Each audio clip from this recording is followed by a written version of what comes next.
வணக்கம் அன்பு உறவுகளே, நான் உங்களின் சிறி. இன்றைக்கு நாங்கள் எங்கே நிற்கிறோம்னு சொன்னால், இலங்கையில் வடமாகாணத்தில், அதுவும் வடமராட்சி என்ற ஒரு பருத்துறை பிரதேச இலத்துக்குட்பட்ட ஒரு இடத்துக்கு வந்திருக்கிறோம். இது ஒரு முக்கியமான இடம். அதற்கு முதல் எங்களுடைய உறவுகள் எங்களுடைய சேனலை பார்த்து ஆதரவு தந்து லைக் பண்ணி கமெண்ட்ஸ் பண்ணி எங்களுக்கு ஆதரவு தந்து கொண்டிருக்கிற அத்தனை உறவுகளுக்கும் ஒரு நன்றியை கூறிக்கொண்டு, நாங்கள் இந்த இடத்துல ஏன் வந்திருக்கிறோம்ன்றதை சொல்ல போகிறோம். அதற்கு முதல் ஒரு சில நாட்களுக்கு முதல் எங்களுடைய தேனிசை செல்லப்பா அவர்கள் எங்களை விட்டு பிரிந்திருந்தார். தமிழ் மக்களை உலகத்துக்கு வந்து ஒரு அறிமுகமான ஒரு முகவரியாக செயல்பட்டவர் எங்களுடைய செல்லப்பா அவர்கள். எங்களுடைய தாய விடுதலை போராட்டத்தின் தமிழீழ தேசிய தலைவர் பிரபாகரன் அவர்களை போற்றி புகழ்ந்து துதித்து பாடக்கூடிய, உலகெங்கும் கொண்டு வரக்கூடிய தலைவர் அவர்களுக்கு மிக நம்பிக்கைக்குரியவராக விளங்கியவர் தான் இந்த செல்லப்பா. உலகெங்கும் வாழுகின்ற அத்தனை உறவுகளுக்கும் தமிழர்களுக்கான ஒரு நீதிக்கான ஒரு புரட்சிகரமான ஒரு அந்த புரட்சி உணர்வுகளை தூண்டக்கூடிய உணர்ச்சி கவிஞராக விளங்கிய அவருடைய வசீகர குரல்களால் உலகத்தையே ஈண்டெடுத்த ஒரு விடுதலை போராட்டத்தின் மாமனிதன் செல்லப்பா அவர்களை நினைவு கூர்ந்து கொண்டு, உறவுகளே, நாங்கள் இந்த இடத்திலே நிற்கிறோம். இது வட போர்முனை. வட போர்முனை என்றாலே அதிரும் இல்லை. வட போர்முனையில் இதிலே இந்த வட போர்முனையில் சிறப்பு. வட போர்முனையில் நீண்ட காலமாக 35 ஆண்டுகளுக்கு மேலாக படையினருடைய கட்டுப்பாட்டில் இருந்த ஒரு இராணுவ முகாம் ஒன்று ஒரு சில நாட்களுக்கு முதல் விடுவிக்கப்பட்டிருக்கிறது. அதிலேயும் சிறப்பு இந்த வட போர்முனையில் கண்டல் என்ற ஒரு பகுதி இருக்குது. இந்த கண்டலுக்கு அருகிலே உள்ள ஒரு இடத்துல தான் இந்த படை முகாம் விடுவிக்கப்பட்டிருக்கிறது. இந்த கண்டல் என்று சொன்னாலே வடபோர் முனையில் முகமால கண்டல். அதிலேயும் கண்டல் பகுதியில் பல எம்மவருக்கு மூத்த பல தளபதிகளை நாங்கள் இழந்திருக்கிறோம். அதே மாதிரி வீரமணியன் லெப்டினல் வீரமணியன் போன்ற பல தளபதிகள் இழந்திருக்கிறோம். பல தளபதிகள் பல பிரியடிகர்கள் இதுக்கு அங்கால பணியாற்றினது எங்களுக்கு ஞாபகம் இருக்கிறது. அந்த வகையில் இந்த வடபோர்முனை பல விலமதிக்க முடியாத அளவுக்கு எமது மாமரவர்களை நாங்கள் கொடுத்த ஒரு தேசத்திலே அருகில உள்ள இன்றைக்கு இந்த படை முகாம் ஒன்று விடுவிக்கப்பட்டிருக்கிறது. இந்த படை முகாம் விடுவிக்கப்பட்டதுக்கு பிறகு எப்படி இருக்கிறது, இன்றைக்கு எப்படி காணப்படுகிறதுன்றதைத்தான் நாங்கள் கொண்டு வரோம். இதில் வருகிற பொழுது இந்த இதுகளை பார்த்தா தெரியும் இப்படியான என்னதுக்கு பாவிச்சிருப்பினம் உண்டு. அந்த வகையில் இந்த வடமராட்சி, அதாவது பருத்துரம் மருதங்கணிக்கும் அதாவது அம்பன் குடத்தனைக்கும் இடையில இந்த வீதி இருக்கிறது. இது பிரதானமாக நாகர்கோவிலுக்கும் போகக்கூடிய ஒரு இடம். இதில் பார்த்தா தெரியும் மருத மரங்கள் எல்லாம் இங்கே காணப்படுகிறது. இந்த வகையில் நாங்கள் வருகிற பொழுது பல ஞாபகங்கள் வரும். என்னென்னா, அந்த வடபோர் முனையிலே கண்டல் என்ற இடத்துல ஒரே இடி முழக்கமாக வெடிச்சத்தங்கள் அதிர்ந்த வண்ணம் இருக்கும். இந்த கண்டல் காரணம் ஒரு நில கொண்ட காப்பரங்குகள் பெரிய மண்டுகள் அடிக்கப்பட்டு நீண்ட காலமாக தமிழீழ விடுதலை புலிகளுக்கும் இலங்கை படையினருக்குமான ஒரு போர் நடைபெற்று 2009ஆம் ஆண்டு ஆயுத போராட்டம் மௌனிக்கப்பட்டதின் பிற்பாடு தற்போதுள்ள அரசாங்கம் படிப்படியாக பகுதியாக இராணுவ முகாம்களை அகற்றி வருகிறது. அப்போ இப்போ இருக்கின்ற இந்த அரசாங்கத்தினுடைய சில நல்ல செயல்பாடுகள் காணப்படுகிறது. அந்த வகையில் தான் இந்த படை முகாமும் விடுவிக்கப்பட்டிருக்கு. இந்த விடுவிக்கப்பட்ட பிரதேசத்தில் முதல் அண்மை காலங்களில் பல கெடுபிடிகள் காணப்பட்டது. வரியல் இருந்தது, பாரதூரமான அதாவது சோதனை சாவடிகள் எல்லாம் இருந்தது. மக்கள் போக்குவரத்துக்கெல்லாம் பெரிய அசௌகரியங்களை சந்திக்கவ இன்றைக்கு இப்படி படிப்படியாக இந்த அரசாங்கம் இந்த படை முகாம்களை அகற்றி மக்களுக்கு ஓரளவுக்கு நிம்மதியை கொடுக்குதுன்னு சொல்லலாம். அந்த வகையில் இங்கால பார்த்தால் இந்த சாலை மரங்கள், இந்த சாலைகள் எங்களோட பகுதிகளில் மிக குறைவாக காணப்படும். இந்த இடங்களில் சாலை மரங்கள் மிக அளவில் ஒரு எழுச்சியாக ஒரு அழகாக காணப்படுது. அதுலேயும் மிக நிழல் கொடுக்கக்கூடிய முறையில் இந்த மருத மரங்கள் இங்கே காணப்படுது.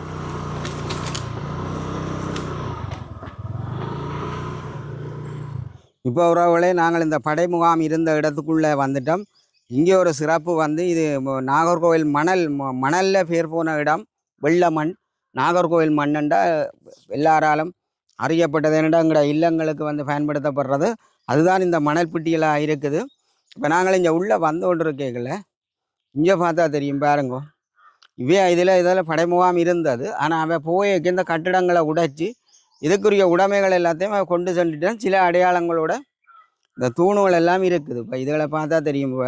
பெரிய அளவான கட்டிடங்களாக அமைக்காமல் தற்காலிக கட்டிடங்களாகத்தான் அவை அமைச்சு நீண்ட காலமாக இருந்தவை. இப்போ தான் இந்த வடமராட்சியில் வந்து பருத்துறை பிரதேச செயலகத்துக்குள்ள யாழ் மாவட்ட அரசாங்கத்தாலும் வந்து அண்மையில் இது விடுவிக்கப்பட்டது வைபவ நீதியாக. அந்த வகையில் நாங்கள் இப்போ விடுவிக்கப்பட்டது இந்த படை முகாம் இப்படி இருந்தது முதல்ன்றதே பலருக்கு தெரியும், பலருக்கு தெரிஞ்சிருக்க வாய்ப்பில்லை. ஆனால் உலகெங்கும் பார்க்குற உறவுகளுக்கு நாங்கள் இன்றைக்கு இந்த படை முகாமை சுற்றி முழுக்க முழுக்க பெனக்கூடலும் மரங்களால் தான் அலங்கரிக்கப்பட்டிருக்கு. என்னென்ன மரங்கள் அப்படி இருக்குது. ஆனால் இதில் மரக்கொப்பு கீழே பொறுக்காமல் மரத்துக்கு கப்பு கூட கொடுத்துருக்கணும். இங்கே பார்த்தால் தெரியும், நீண்ட காலம் பழமை வாய்ந்த அரச ஆல மரங்கள் மாதிரி பெரிய அளவில் வந்து பெரும் உருப்படியாக இருக்குது.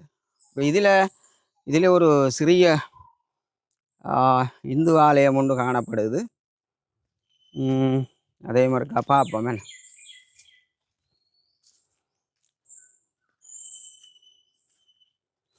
இதில் இது ஒரு சிறிய ஒரு ஆலயம் ஒன்று இந்த மரத்துக்குள்ள காணப்பட்டிருக்குது. அது முன்பே வந்து இதில் வணங்கி வந்திருக்கிறார்களோ என்னவோ தெரியலை, எனக்கு சரியாக தெரியலை. ஆனால் இதில் ஒரு சிறிய இந்து ஆலயம் ஒன்று படங்களோடு காணப்படுது. அதே மாதிரி பாரம்பரியமாக பயன்படுத்தக்கூடிய அம்மி குழவியெல்லாம் காணப்படுது ஒரு மரத்துக்கு கீழே.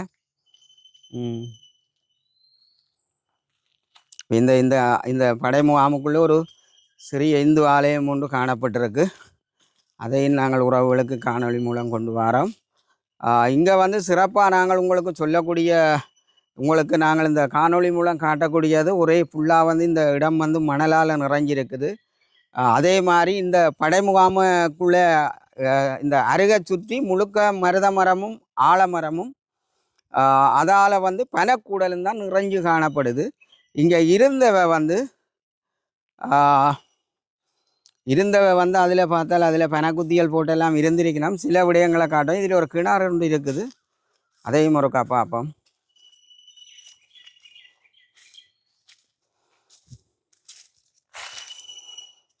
இது ஒரு இங்கே வந்து ஆழங்குறவேண்டா அருகில் கடல் பிரதேசத்தை சார்ந்தது. அங்கால நீர்வீழ்ச்சிகள் கூடின இடம் ஆகியால இங்கே பாம்பு ஒன்று இருக்கு பார். இதுக்குள்ளேயே பாம்பு குட்டி கொண்டு ஓடிக்கொண்டிருக்கிறேன். இப்போ இங்கே தச்சமயம் வந்து யாராவது வந்து நீங்கள் இந்த தண்ணியில் விளையாடுற வேலைகள் வைக்காங்க, இதுக்குள்ள பாம்பு நிற்கிது. மிக அவதான உறவுகளை இரண்டா படை முகாம்கள் விடுவிக்கப்பட்ட இடங்களில் அவசரமாக வந்து தண்ணியில் அள்ளி விளையாடுறது அந்த விளையாட்டுகள் செய்யாதீங்கோ. எங்கே போனாலும் கூட பாதுகாப்புகளை நீங்கள் உறுதிப்படுத்துங்கோ. கிணத்துக்களை இருந்த விஷப்பாம்பை நாங்கள் வந்து ஒரு ஓலை மூலம் வந்து விட்டு எடுத்து நாங்கள் வெளியில் கொண்டு வந்துட்டோம். சில பகுதிகளை நாங்கள் முடிஞ்ச விவரங்களுடைய காணொலியில் கொண்டு வர உறவுகளை. என்னென்றால் எங்களுடைய மக்கள் ஒரு பேரவலங்களை சந்தித்து பல இடங்களில் இடம்பெயர்வுகளை சந்தித்து கொட்டைகள் முகாங்கள் என்று இருந்தும் இன்றைக்கும் பல அகதி முகாங்களில் மக்கள் வாழ்கிறத நாங்கள் காணக்கூடியதாக இருக்குது. அந்த வகையில் நாங்கள் இப்போ படையினர் விடுவிக்கப்பட்ட ஒரு பிரதேசம் இது, தமிழ் மக்களுக்கு பிரதேசம். அதே மாதிரி மக்களுக்கு இது ஒரு ஆர்வமாக இருக்கும். இப்போ வெளிநாடுகளில் இருக்கிற உறவுகள் கூட எங்களோட பிரதேசங்கள் விடுவிக்கப்பட்டிருக்கின்ற இதில் பார்த்தால் தெரியும். இதில் வந்து கிட்டத்தட்ட ஒரு 50 அடிக்கு மேற்பட்ட நீள் சதுர கொட்டகை ஒன்று போட்டு அவைகள் தங்கியிருந்தவ. இதில் அவர்கள் பாவித்த ஒரு சோர்ஸும் இருக்குது. அதே மாதிரி இது வந்து நிஜமான ஒரு மரக்கண்டு. அதே மாதிரி இது வந்து ஒரு பொய்யான ஒரு மரக்கண்டு. இது வடிவான பூ ஒன்று இருக்குது. அப்போ நாங்கள் இதுகளையும் பார்த்து கொண்டு இங்கே பார்த்தால் நிறைய நொங்குகள் கொட்டுருக்கு. இங்கே படையினர் பாவிச்சு அந்த இராணுவ சீருடை ஒன்று காணப்படுது.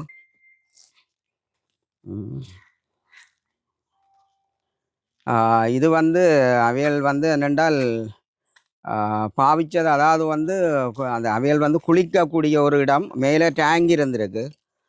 டேங்குக்கு கீழே வந்து பெரிய ஒரு நீள் சாதிர தொட்டி ஒன்று இங்கே வந்து காணப்படுது. நல்ல அழகான தொட்டி தான். தொட்டிக்கு மேலே வந்து டேங்க் ஒன்று பெர்மனண்ட்டாகவே போட்டு அது மேலே இருந்து தண்ணி இறக்கி இது ஒரு பாத்ரூமாக வந்து பாவிக்கப்பட்டிருக்கு. எங்கே பார்த்தாலும் மணலும் இருக்குது. நானும் நடக்க முடியாமல் இதில் வலிக்கிச்சு. இப்போ தான் என்னுடைய ஆள் சொன்னது இதில் கொஞ்சம் சரக்கும் கவனம் உண்டு. ஏனென்றால் மாவுளும் கலந்து இருக்கிறபடியால் வழக்கி கொண்டு சின்ன தோட்டம் ஒன்று செய்திருக்கணும். உங்களுடைய ஆக்கள் வீட்டு தோட்டம் மாதிரி ஒரு வாழைகள் பப்பாசி மரங்கள் இங்கேயும் ஒரு இதில் ஒரு இடம் கொண்டு இருக்குது. அது என்ன மலசல கூடமோ அப்படித்தான் போல் கிடக்குது.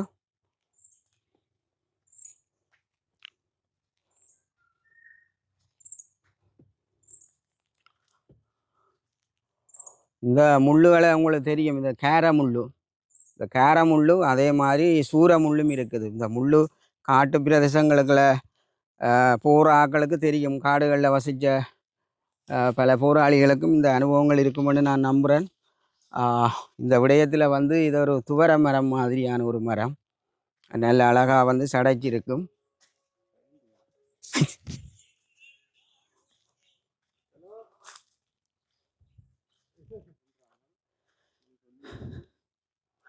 இந்த இடத்துல பார்த்தால் இதில் ஒரு சின்ன ஒரு அதாவது வந்து இந்த பாதையில் வந்து ஒரு சின்ன வரியல் போட்டிருக்கு. இது வந்து மாடுகள் வந்து மாடு தொழுவங்கள், அதாவது வந்து மாடுகள் உண்டா வந்து அடைக்கப்பட்ட மாட்டுப்பட்டின்னு சொல்லுவினோம். இது ஒரு மாட்டுப்பட்டி. இந்த இடத்துல மாடுகள் நிறைய வந்து வளர்க்கப்பட்டதுன்றது நாங்கள் அறியப்படுகிறது. அந்த இடம்தான் இந்த இடம். மற்றது இதில் வந்து எங்கே பார்த்தாலும் வந்து எங்கே பார்த்தாலும் எங்களோட தமிழர் தேசிய மரங்கள் தான் இருக்குது. அதாவது வந்து பனைமரங்கள் இருக்குது. பனைமரங்கள்லேருந்து நிறைய நொங்குகள் வந்து விழுகுது. ஆனால் நாங்களும் நொங்கு வந்து போயக்க சாப்பிட போகிறோம், கொண்டும் போக போகிறோம் வீட்டை. இந்த வகையில்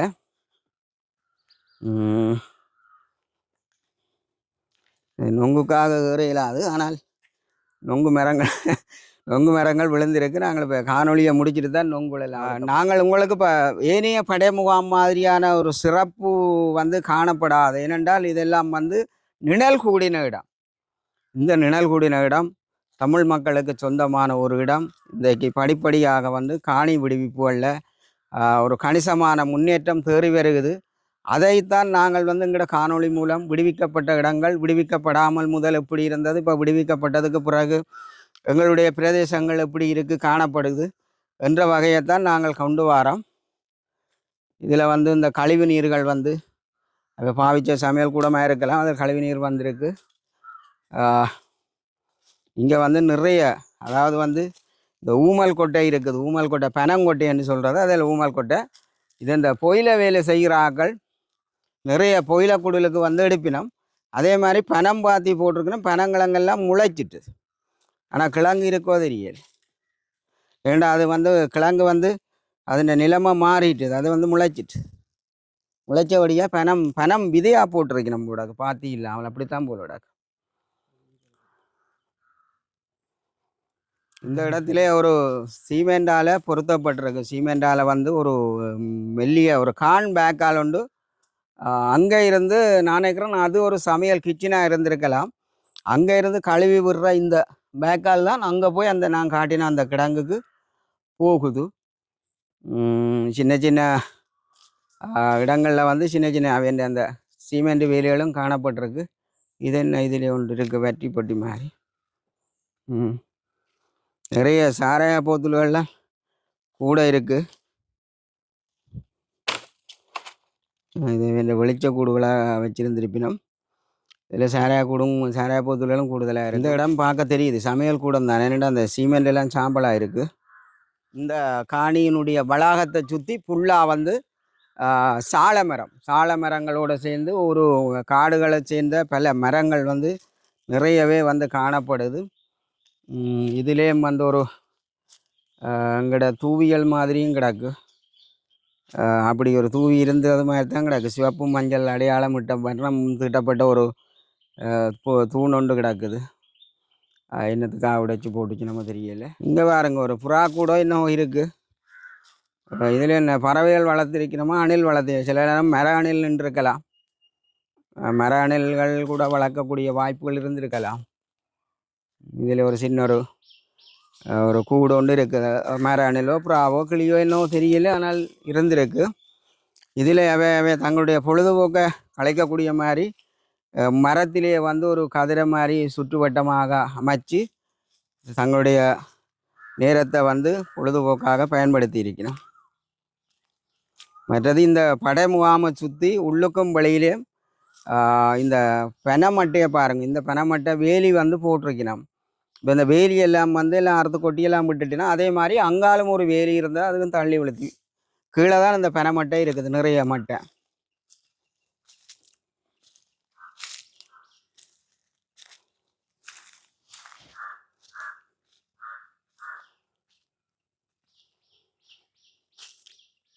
ஆனால் இங்கே ஒரு சிறப்பும் ஒன்று இருக்குது, நிறைய பறவைகள் சத்தம் இருக்குது. பறவைகள் வந்து விதம் விதமான பறவைகள் எல்லாம் இருக்குது. அதே மாதிரி சால மரத்தில் சாலங்காய் எல்லாம் வந்து பாருங்கள் இவ்வளோ உயரத்தில் போய் இந்த சாலங்காய் வந்து இருக்குது. சாலங்காய் வந்து பெரிய உயரமாக போய் இருக்குது. சில இடங்களில் வந்து சின்ன நிலம் வந்து பெரிய பெரிய காயாக இருக்கும்.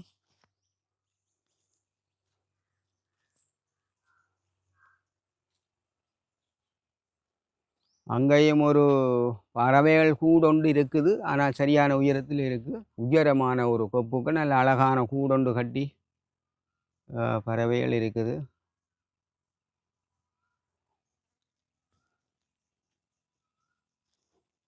கூட்டம் போல எங்கள் வாழ்விருந்தது. இதிலே ஒரு சின்ன ஒரு போட் ஒன்று கிடக்குது, 46 இலக்கம் ஒன்று போட்டிருக்கும். இந்த இடத்துக்குள்ள வரையக்கில் இதில் ஒரு 46வது அடையாளம் குறிச்சொண்டு காணப்படும்.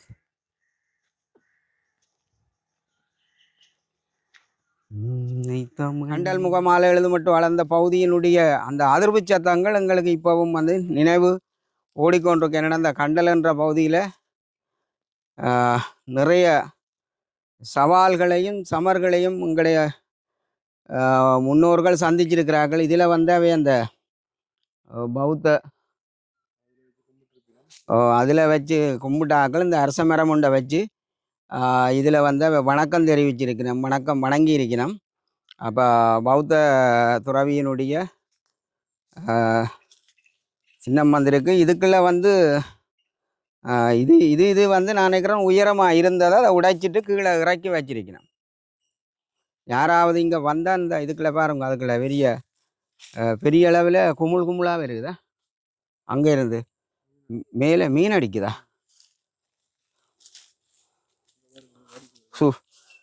இதுக்குள்ள கொஞ்சம் கூடுதலாக மீன் இருக்குது, இறங்கலாம். கொஞ்சம் சததியாக இருக்குது. அந்த பக்கம் இப்படி பார்ப்போம்.